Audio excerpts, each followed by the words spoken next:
अस्सलामुअलैकुम वरहमतुल्लाहि वबरकातुहू।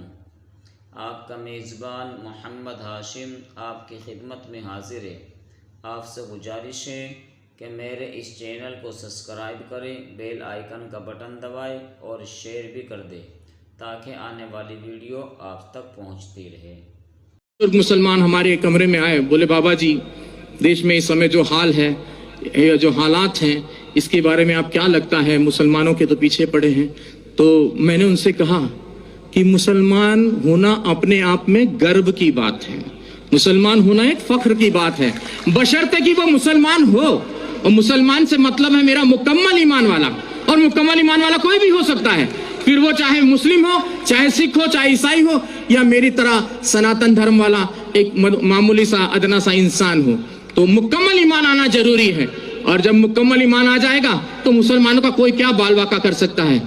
कहते हैं कि नूरे हक शमे इलाही को बुझा सकता है कौन, जिसका हामी हो खुदा उसको मिटा सकता है कौन। ना तलवार की धार से, ना गोलियों की बौछार से, रब का बंदा डरता है तो सिर्फ परवरदिगार से, और आपको किसी से डरने की कोई जरूरत नहीं है।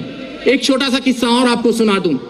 कश्मीर की यह सत्य घटना है, हमें हमारे गुरुजी ने सुनाई थी। कहते एक मुसलमान जो सवेरे की नमाज होती है, फजर की शायद मेरे ख्याल से वही होती है, तो वो नमाज के वक्त वो जो है अपने घर से खोमचा बोलते हैं, छोटा सा ऐसा ठेला होता है जिसमें वो छोले और आलू उबाल कर घर से वो ले जाकर बेचते थे। तो बड़े ही अल्लाह के बंदे थे, बहुत ही ईश्वर की इबादत करने वाले बंदे थे। तो वो खोमचा बेचते थे और अल्लाह अल्लाह करते रहते थे। जो आता था उनको जो भी पैसा देता था वो उस पैसे को लेकर वो वहां खत्म कर देते थे मामला।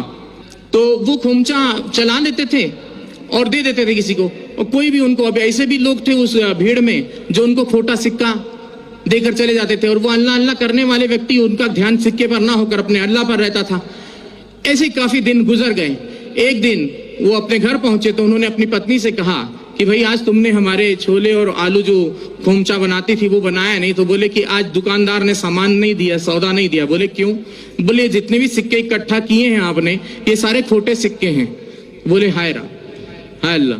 वो वहीं चुपचाप बैठ गए उस ईश्वर की इबादत में कि बोले हे या अल्लाह, ये खोटा सिक्का तेरी दुनिया में तो नहीं चला, क्या मेरे जैसा खोटा सिक्का तुझे कबूल होगा?